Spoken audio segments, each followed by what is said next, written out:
और ये इनकी जेल कलर नेल कलेक्शन थी और यहाँ से हम लोगों ने फिर स्टार्ट किया।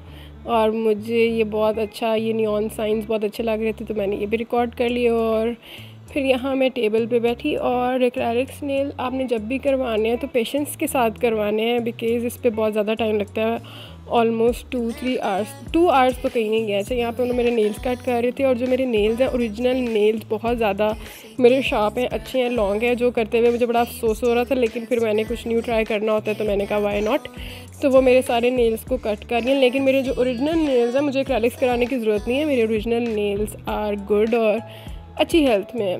और ये पता नहीं क्या था, आई डोंट रिमेंबर इसका नाम क्या था, ऐसे ड्रिल करके वो आपके नेल्स के ऊपर करते हैं।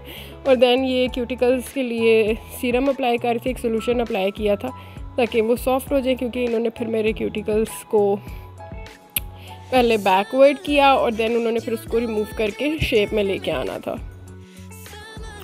फिर उन्होंने मेरे जो नेल्स हैं उनका साइज़ स्मॉल है तो उसके अकॉर्डिंग उन्होंने नेल सिलेक्शन की और बहुत लंबे वाले नेल्स, लाइक मेरी जो विड्थ है ना नेल्स की वो स्मॉल है तो उसके अकॉर्डिंग उन्होंने स्मॉल विड्थ वाले नेल्स सिलेक्ट किए, जो शेप मेरे लिए बेस्ट थी वो सिलेक्ट की। और देन इधर ग्लू के साथ वो मेरे जो नेल्स हैं उनको अटैच करें ताकि वो उसके ऊपर बाकी प्रोसीजर कर सकें। And I am looking like a vampire hair, एक जो चुड़ैल नहीं होती है पिछल पैरी, वो वाली मुझे फील आ रही थी कि भाई जो मेरी लड़की मेरे नेल्स कर रही है मैं उसी का ही एंड ऑफ द डे खून चूस के ना घर चली जाओ। I am just kidding.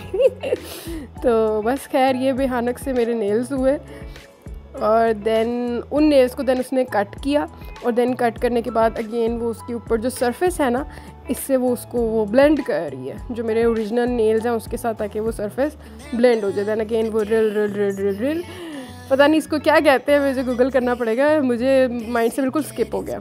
और देन वो मेरे नेल्स को बिल्कुल बैलेंस कर रही थी। इससे थोड़ी सी हीट फील होती है और थोड़ी सी पेन तो नहीं, अगर कोई एक्सपर्ट हो तो फिर नहीं होती। मैंने लास्ट टाइम करवाए थे देन मुझे हुई थी। देन अब वो मेरे नेल्स को प्रॉपर शेप आउट कर रही है। मुझे अपने नेल्स की शेप बहुत पसंद आई थी, literally she did an amazing job and I love her work.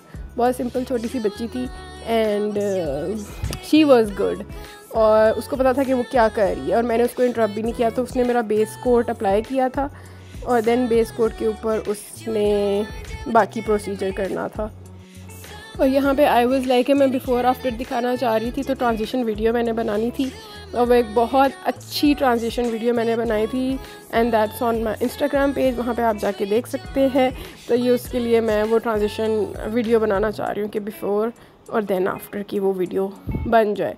और देन ये कोई लिक्विड टाइप सोल्यूशन था जिसको वो पाउडर के अंदर डिप करके मेरे नेल्स के ऊपर लगा रही थी और एक लेयर क्रिएट कर रहे थे। मैं कोई एक्रेलिक एक्सपर्ट तो नहीं हूँ और मैंने उससे पूरा प्रोसीजर भी नहीं पूछा था, जितना मुझे याद है और जितना मैंने देखा मैं आपको बता रही हूँ। तो ये एक लिक्विड के अंदर वो पाउडर मिक्स करके देन मेरे नेल्स के ऊपर वो एक कोटिंग ऐड ऑन कर रही थी, जो कि अच्छा इसकी smell was so bad guys.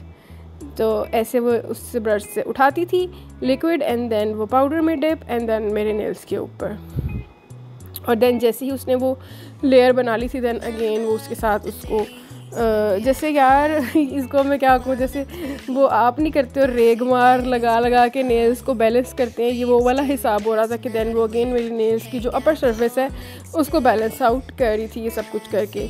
And then again वो शेप और वो उसको नीट लुक दे रही थी कि जितना पॉसिबल है वो मेरी जो डिज़ायर्ड शेप है, बिकॉज़ मेरे फिंगर्स स्मॉल है, मेरे नेल्स का साइज़ भी स्मॉल है एंड आई वाज लाइक कि उसके अकॉर्डिंग ही शेप बहुत अच्छी हो। तो I was quite satisfied with the end result. और देन वो ये एक चीज़ लेके नाइफ़ नहीं है ये, सॉरी सीज़र टाइप लेके उसने मेरे क्यूटिकल्स कट किए। देन इधर वो नेल कलर अप्लाई कर रही थी और देन ये यूवी लाइट के अंदर जो भी इसको बोलते हैं मशीन के अंदर मैंने अपना हाथ डाला ताकि वो ड्राई आउट हो जाए, बेस कोट लगा के देन शी अप्लाइड कलर और फिर जो मैंने उसको डिज़ाइन बताया था उसके अकॉर्डिंग वो उसमें ग्लिटर्स ऐड कर रही थी, उसने राइनस्टोन ऐड किए थे बिकॉज समर है तो मुझे कुछ न्यूड शेड्स ही चाहिए थे और मैंने वो भी लिए थे।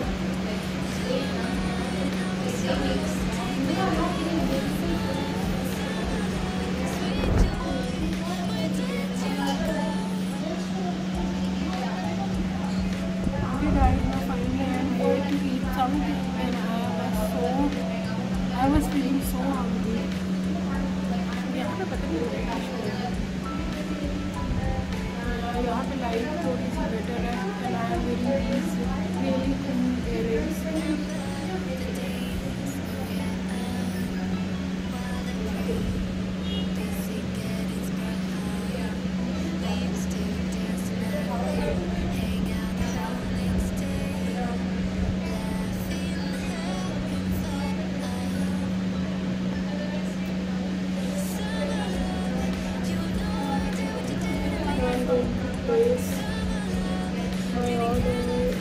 The best place to go. मुझे यहाँ पे आना बहुत पसंद है। मेरे वीडियो के साइड पे आते हैं तो मैं इस प्लेस पे जरूर आती हूँ। The best place to go. Burning brownie is the place. जब भी मैं DH जाऊँ मैं यहाँ पे ज़रूर जाती हूँ बिकॉज़ मुझे यहाँ का एम्बियंस, यहाँ की सिटिंग बहुत अच्छी लगती है और यहाँ का जो ग्रिल सैंडविच मैं ऑर्डर करती हूँ वो मुझे बहुत बहुत पसंद है। तो मेरे घर से इट्स लाइक फार अवे, तो जब भी मेरा जाने का एक्सपीरियंस होता है तो वाई नॉट। और यहाँ पे मेरा फूड आ गया था। मेरी friend she was not convinced कि वो कैमरा पे आए। मेरा जो सर्कल है उसको मुझे दिखाना भी नहीं होता है कैमरा पे। और देन इधर मैंने गॉसिप करते हुए आई स्टार्टेड ईटिंग और खाना खाते हुए का फ़र्स्ट टाइम मैंने साथ वीडियो रिकॉर्ड की है because I was not feeling comfortable, लेकिन फिर भी मैंने बना ली for the sake of you guys. और ये खा के मैंने बहुत ये मुझे वॉइस ओवर करते हुए भी ना आई एम फीलिंग लाइक कि मैं यहाँ पे अभी जाऊँ और दोबारा इसको ऑर्डर करूँ और खाऊँ। But it was such an amazing day. आपको अपनी लाइफ में आप बहुत बिजी होते हो, आपका स्केड्यूल बहुत, सबका बिजी होता है ऑब्वियसली, आप जॉब कर रहे होते हो, बिज़नेस कर रहे होते हो, लेकिन उसमें अपने लिए आपको टाइम ज़रूर निकालना चाहिए अपनी सेल्फ ग्रूमिंग के लिए। नेल्स कराना was like a minor thing, but ये करा के यू फील गुड।